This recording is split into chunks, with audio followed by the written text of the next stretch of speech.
In this video, I'm going to react to why the Indy 500 is so difficult for drivers and also give my thoughts on yesterday's Cup Series race at Kansas.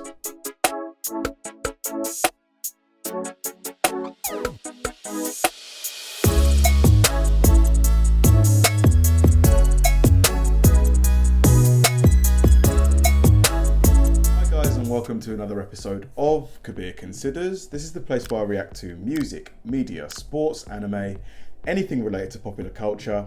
I'll watch it with an open mind and give you my 100% honest reaction to it. And if you could please hit that like button early, I'd really appreciate it. First things first, big congratulations to Kyle Busch on taking the win yesterday at the Cup Series race at Kansas. I believe on his birthday as well, so double congratulations. He got his first win of 2021 after taking the lead after I believe it was a 2-lap restart. He took the lead off of Ryan Blaney, which must have been just amazing for Kyle. It was a really fun race to watch because I remember Ryan Blaney almost spun out. He almost crashed after getting a bit of a push from Kyle Larson in the penultimate lap. It was just after the restart, and that push from Kyle Larson, you know, completely sapped all of the momentum from poor Ryan Blaney, which kind of just gave it to Kyle Busch. He had all the momentum, Kyle Busch. He had pretty much nobody to compete with, and he just took the lead and took the race. Another cool thing that I learned yesterday was that Kyle Busch has now won a race in every season of the last 17 years consecutively.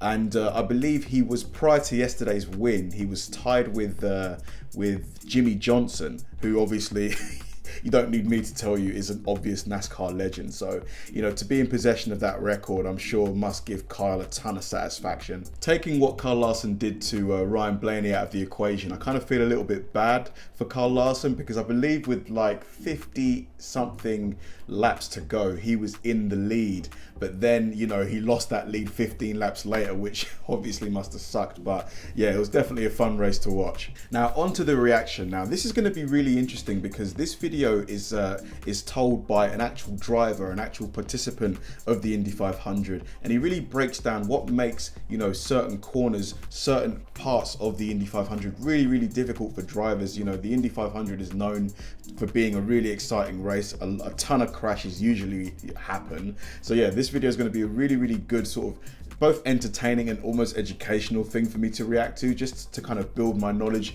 of the sport. I definitely want to get more into watching IndyCar. Like at the start of this channel, I was watching a ton of IndyCar, but then I kind of got swamped with other sports and I've kind of neglected it a bit. So this is going to be a kind of a good segue for me back into the sport. So let's go. This is going to be me reacting to why the Indy 500 is so difficult to drive.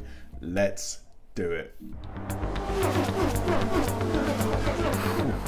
The tires are kind of at their temperature peak exiting turn 1 and turn 3. So when you go into 2 and 4, there's much less of a margin for error. What's up, guys? I'm Alexander Rossi, IndyCar driver for Andretti Autosport. I drive the number 27 Napa AutoNation Honda, and I won the 2016 Indy 500. Nice, so he's qualified. He knows what he's talking about. Where we're going to start this video is kind of coming to the green flag. So you roll off on the beginning of what is 4 kind of pace and parade laps. So the first one, you kind of do a salute to the fans. So the first lap is very slow and you're kind of just waving to the fans. Nice, showing the fans love. It's good to see. And then the second and third lap, you go single file, and that's when you get the engine temperature, the tire temperature, the brake temperature, all to the levels that you want. And the team's kind of talking you through that. And then your final lap, you form back into the grid formation, 11 rows of 3. You know, what you're trying to do is kind of just maintain the speed off the car to your inside, because he's really the one setting the pace. And then from that point, you're just waiting until the row in front of you accelerates and you try and go with them. You know, you want to be able to get a jump on the cars around you, but ultimately it's a 500-mile race and there's so much that's going to happen throughout the next. Obviously, you don't want to risk at such an early stage wrecking your car. I imagine that because you've got so much more time, I think it's about 3.5, 4 hours that they're out there racing. You don't want to, you know, risk damaging your car so early in the race when you've got ample opportunity, right? It's kind of 3.5 hours. Exactly. The last thing you want to do is throw it all away in the turn 1. Exactly. as we're going into turn one, this is the first time that you're actually seeing the grandstands full. And because of that, it looks a lot narrower than it's looked for all the previous 2 weeks that you've been practicing, because the light's not coming in. There's different kind of shadows and reflections that you see. So it's actually kind of intimidating the first time you go through there, because you're like, oh, is it different? Obviously it's not. But it takes your mind kind of 3 or 4 laps to actually adjust to the kind of the visual sensation. So going into turn one, there's cars that are taking a bigger risk than other cars for sure. Going 2 wide or 3 wide through turn one, you can only do on starts and restarts. And the reason for that is because you're accelerating from such a slower speed out of turn 4, right, that by the time you get to turn one, you're only doing 180, 190 miles an hour. You're only doing 190 miles an hour.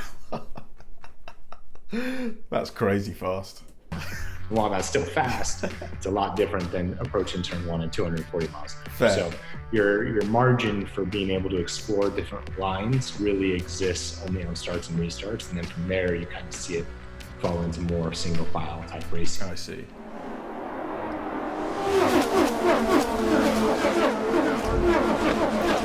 Listen to those. As much passes. as geometrically, turns 1, 2, 3, and 4 are identical, they're all very different. You're using the short chutes to really change the balance based on how it was through turn one that lap. The normal kind of balance is you have a bit of understeer, exit of 1, and understeer into 2. Understeer is when the car steers less than the amount the driver wants, yep. Understeer occurs when the front tyres lose traction during cornering.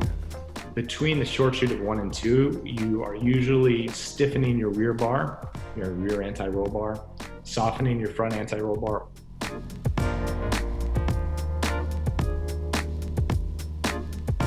Interesting. Oh god, he's going into that wall. Or putting left front weight, so you can That change was a the big crossweight of the collision. car, so you can actually move up to 150 pounds from the left front tire to the right front tire. Wow. Which changes the balance obviously quite a bit. Significantly. Oh man. So in terms of the easiest places to crash, I mean, it's really different for each driver. It's usually turns 2 or 4. While exiting turn 2, Montoya's Verizon Chevrolet loses control and slaps the outside wall. The tires are kind of at their temperature peak exiting turn 1 and turn 3. So when you go into 2 and 4, there's much less of a margin for error. Whereas when you're entering 1 and 3, they have the entire straightaway to cool down and kind of re-center themselves. Whereas the short chutes between 1 and 2 and 3 and 4 don't allow the tires really to cool down enough. So they're just you have hot to be super all the way. precise with what you do, or the penalties kind of. Aesthetically, Indy cars look really similar to F1 cars. Really, really similar. Just exponentially bigger.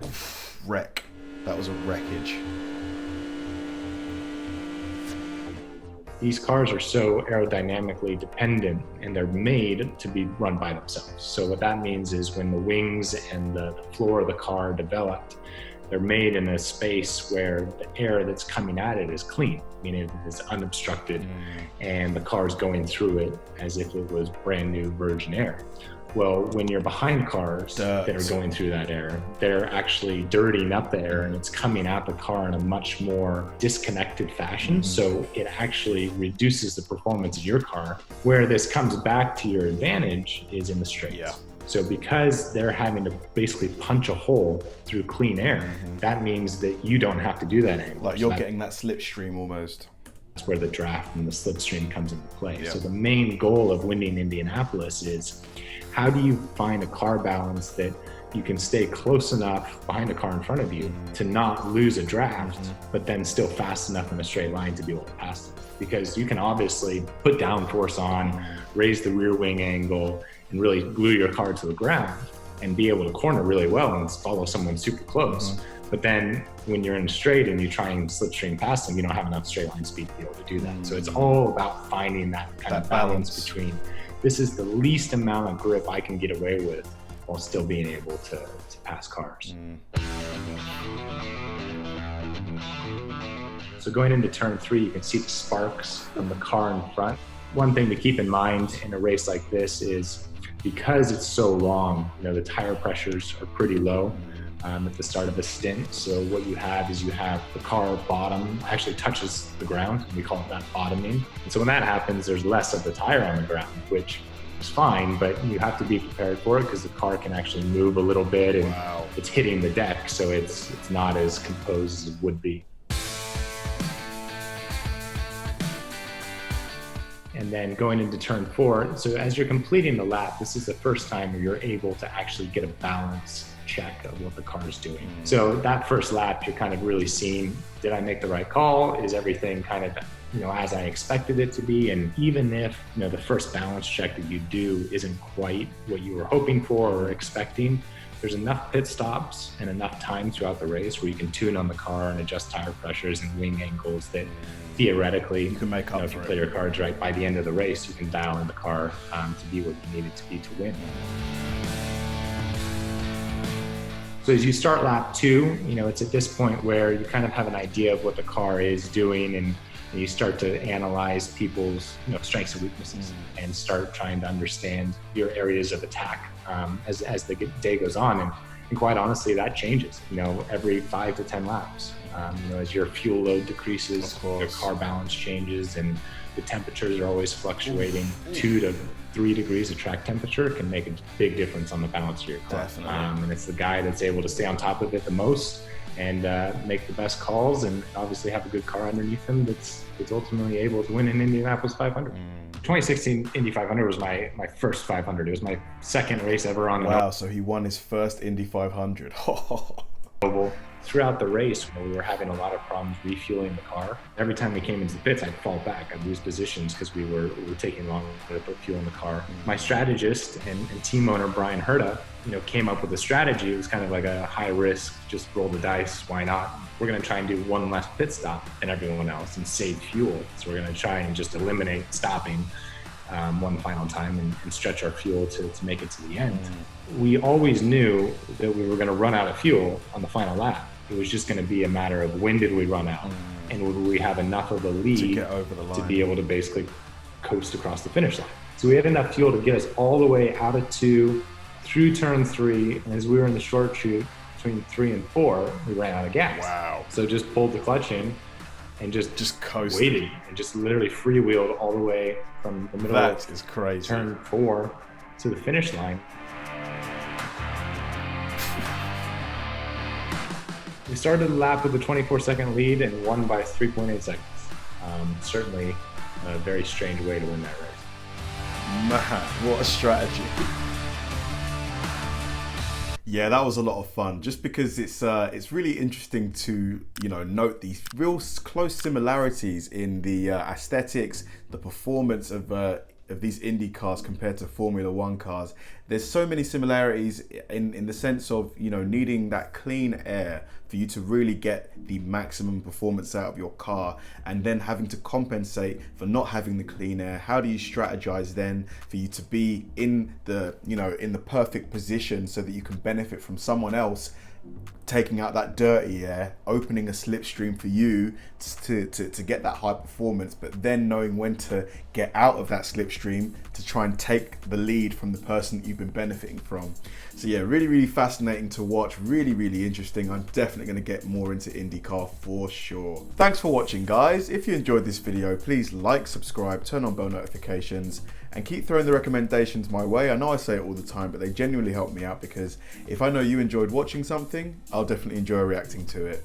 So like, subscribe, turn on bell notifications, keep throwing the recommendations, and I'll catch you in the next one.